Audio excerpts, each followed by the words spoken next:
ಬಿಜೆಪಿಗೆ ಇಲ್ಲಿ ಮುಂದಕ್ಕೆ ಕಷ್ಟ ಇದೆ ಅಂತ ಕಾಂಗ್ರೆಸ್ ಅವರೇ ಆರೋಪ ಮಾಡ್ತಿದ್ದಾರೆ.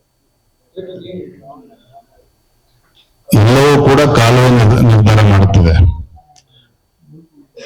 ಡಿ ಕೆ ಶಿವಕುಮಾರ್ ಅವರ ವಿಶೇಷತೆ ಏನಪ್ಪಾ ಅಂತ ಹೇಳಿದ್ರೆ, ನಮ್ಮ ರಾಜೇಶ್ ನಾಯ್ಕರ ಹತ್ರ ಬಂದು ಅವ್ರ ಮನೆಗೆ ಬಂದ್ರೆ ಡಿ ಕೆ ಶಿವಕುಮಾರ್ ನಮ್ಮವ್ರೆ ಅಂತೇಳಿ ರಾಜೇಶ್ ನಾಯ್ಕರಿಗೂ ಅನಿಸ್ತದೆ.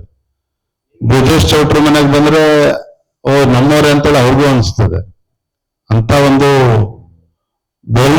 ಬಹುಮುಖ ಪ್ರತಿಭೆಗಳು ಇರ್ತಕ್ಕಂಥ ಮುಖ್ಯಮಂತ್ರಿಗಳು ಈ ರಾಜ್ಯದಲ್ಲಿ ಇದ್ದಾರೆ.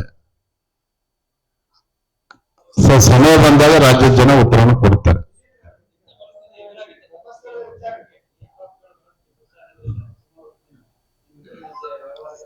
ಪ್ರಶ್ನೆ ಇಲ್ಲ ರೀ. ಅದಕ್ಕೆ ಎಲ್ಲವನ್ನು ಕೂಡ ಈ ಪವಿತ್ರ ಕ್ಷೇತ್ರದಲ್ಲಿ, ಶ್ರೀ ಕ್ಷೇತ್ರದಲ್ಲಿ ತಮ್ಮ ಮುಂದೆ ನಮ್ಮ ಕಾರ್ಯಕರ್ತರಿಗೆ ಸತ್ಯವನ್ನು ಬಿಚ್ಚಿಡುವಂತ ಕೆಲಸ ನಾನು ಮಾಡಿದ್ದೇನೆ. ಹೇಳಿದ್ನಲ್ಲ, ಇವತ್ತು ಅಡ್ಡ ಮತದಾನ ಮಾಡಿರ್ತಕ್ಕಂಥ ಶಾಸಕರು ಎಷ್ಟು ಅಪರಾಧ ಮಾಡಿದ್ರೆ ನಾನು ಆ ರೀತಿ ಏನಾದ್ರು ಅಡ್ಜಸ್ಟ್ಮೆಂಟ್ ಪಾಲಿಟಿಕ್ಸ್ ಮಾಡ್ಕೊಂಡು ನಂದು ಅಷ್ಟೇ ಅಪರಾಧ ಆಗ್ತದೆ. ಅದಕ್ಕೆ ಅವಕಾಶ ಕೊಡುವಂತ ಪ್ರಶ್ನೆನೇ ಇಲ್ಲ.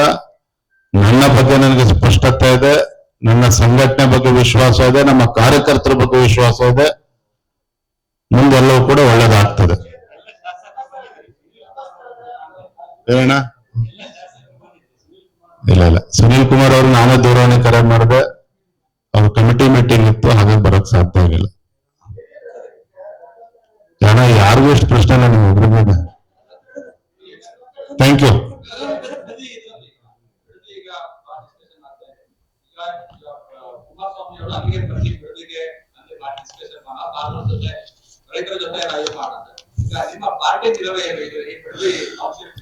ಮೊನ್ನೆ ದೆಹಲಿನಲ್ಲಿ ನಾನು ಪಕ್ಷ ನಾಯಕರು ಆರ್ ಅಶೋಕ್ ಅವರು ಪ್ರಮುಖರೊಂದಿಗೆ ಚರ್ಚೆ ಮಾಡಿದ್ದೇವೆ. ಬಿಡದಿ ವಿಚಾರದಲ್ಲಿ ರೈತರನ್ನ ಒಕ್ಕಲಿಪಿಸುವಂತ ಕೆಲಸ ಮಾಡೋದಕ್ಕೆ ಏನು ಸರ್ಕಾರ ಹೊರಟಿದೆ, ಅದಕ್ಕೆ ಭಾರತೀಯ ಜನತಾ ಪಾರ್ಟಿ ನಾವು ಕೂಡ ಅವಕಾಶನ ಕೊಡೋದಿಲ್ಲ. ಆ ಭಾಗದ ರೈತರ ಪರವಾಗಿ ನಾವು ಕೂಡ ಹೋರಾಟವನ್ನು ಕೈಗೆತ್ತಿಕೊಳ್ತೇವೆ. ನಾಳೆ ದಿನ ಬೆಂಗಳೂರಿನಲ್ಲಿ ನಾನು ಅದನ್ನು ಘೋಷಣೆ ಮಾಡ್ತೇನೆ. ಮತ್ತೊಂದು ಕಡೆ ಗೃಹಲಕ್ಷ್ಮಿ ಯೋಜನೆಯಲ್ಲಿ 100 ಕೋಟಿ ರೂಪಾಯಿಗಳು ಇವತ್ತು ಅವ್ಯವಹಾರ ಆಗಿರ್ತಕ್ಕಂಥದ್ದು ಮೊನ್ನೆ ಸಿಎಜಿ ರಿಪೋರ್ಟ್ ನಲ್ಲೂ ಕೂಡ ಬಂದಿದೆ. ರಾಜ್ಯ ಮಟ್ಟದಲ್ಲಿ ಗ್ಯಾರಂಟಿ ಅನುಷ್ಠಾನ ಸಮಿತಿ ಅಧ್ಯಕ್ಷನ್ ಮಾಡ್ಕೊಂಡಿದ್ದಾರೆ, ಜಿಲ್ಲಾ ಮಟ್ಟದಲ್ಲಿದ್ದಾರೆ, ಪ್ರತಿ ವಿಧಾನಸಭಾ ಕ್ಷೇತ್ರದಲ್ಲೂ ಕೂಡ ಮಾಡ್ಕೊಂಡಿದ್ದಾರೆ. 100 ಕೋಟಿ ರೂಪಾಯಿಗಳು ಅವ್ರಿಗೆ ಸರ್ಕಾರದ ಸಂಬಳವೂ ಕೂಡ ಹೋಗ್ತಾ ಇದೆ, ವ್ಯವಸ್ಥೆಗಳು ಕೊಟ್ಟಿದ್ದಾರೆ. ಇದರ ನಡುವೆನೂ ಕೂಡ ಸಿಎಜಿ ರಿಪೋರ್ಟ್ ಅಲ್ಲಿ ಈ ರೀತಿ ಒಂದು ವರದಿ ಬಂದಿದೆ ಅಂತ ಹೇಳಿದ್ರೆ, ನಾನು ತಮ್ಮ ಮುಖೇನ ರಾಜ್ಯದ ಮುಖ್ಯಮಂತ್ರಿಗಳಿಗೆ ನಾನು ಆಗ್ರಹ ಪಡಿಸ್ತೇನೆ, ಫಸ್ಟ್ ನಿಮ್ಮ ಗ್ಯಾರಂಟಿ ಅಧ್ಯಕ್ಷಗಳನ್ನ ಬರ್ಖಾಸ್ತ್ ಮಾಡಿ. ಸರ್ಕಾರಿ ಇವತ್ತು ಅಧಿಕಾರಿ ಒಬ್ಬರು ಮುಖ್ಯಮಂತ್ರಿಗಳಾಗಿ ಅಧಿಕಾರಿಗಳನ್ನ ವಿಶ್ವಾಸಕ್ಕೆ ತೆಗೆದುಕೊಳ್ಳಿ. ನಿಮ್ಮ ಕಾಂಗ್ರೆಸ್ ಕಾರ್ಯಕರ್ತರ ಮೇಲೆ ವಿಶ್ವಾಸ ಇದೆ, ಅಧಿಕಾರಿಗಳ ಮೇಲೆ ವಿಶ್ವಾಸವಿಲ್ಲ. ಹಾಗಾದ್ರೆ ಮುಖ್ಯಮಂತ್ರಿಗಳಿಗೆ, ನಿಮ್ಮ ಕಾಂಗ್ರೆಸ್ ಪುಡಾರಿಗಳಿಗೆ ಇವತ್ತು ಗ್ಯಾರಂಟಿ ಸಮಿತಿ ಅನುಷ್ಠಾನದ ಅಧ್ಯಕ್ಷರನ್ನ ಮಾಡಿ ಇವತ್ತು 100 ಕೋಟಿ ಪಡ್ಕೊಂಡಿದ್ದಾರೆ ಅಂದ್ರೆ ನಿಮ್ಮ ಪಕ್ಷವೇ ಕಾರಣ ಇದಕ್ಕೆ. ಹಾಗಾಗಿ ಗ್ಯಾರಂಟಿ ಅನುಷ್ಠಾನ ಸಮಿತಿ ಅಧ್ಯಕ್ಷರನ್ನ ಮನೆಗೆ ಕಳಿಸಿ ಅಧಿಕಾರಿಗಳನ್ನು ವಿಶ್ವಾಸಕ್ಕೆ ತೆಗೆದುಕೊಂಡು ಅಧಿಕಾರಿಗಳ ಮುಖೇನ ಅನುಷ್ಠಾನ ಮಾಡುವಂತ ಕೆಲಸ ಮಾಡಬೇಕು ಅನ್ನೋ ಆಗ್ರಹವನ್ನ ನಾನು ಮಾಡ್ತಾ ಇದ್ದೇನೆ.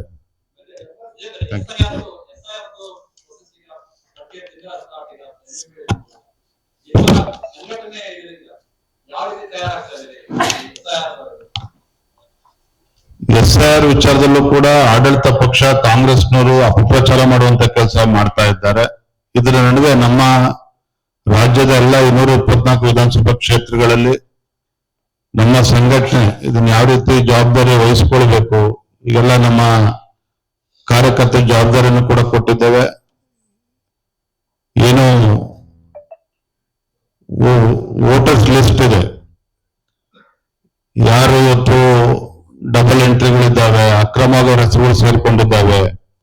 ಒಂದೇ ವಿಧಾನಸಭಾ ಕ್ಷೇತ್ರದಲ್ಲಿ 3 ಬೂತಲ್ಲೂ ಕೂಡ ಅಕ್ರಮವಾಗಿ ಹೆಸರು ವೋಟರ್ ಲಿಸ್ಟ್ ಸೇರಿರ್ತಕ್ಕಂಥ ಉದಾಹರಣೆಗಳು ಕೂಡ ಇದ್ದಾವೆ. ಈ ವಿಚಾರದಲ್ಲಿ ನಮ್ಮ ಕಾರ್ಯಕರ್ತರಿಗೆ ಜಾಗೃತಿ ಮೂಡಿಸುವಂತ ಕೆಲಸ ಮಾಡಿದ್ದೇವೆ, ಅದನ್ನು ಗಮನಿಸ್ತಾರೆ ಖಂಡಿತ. Thank you. ಧನ್ಯವಾದ.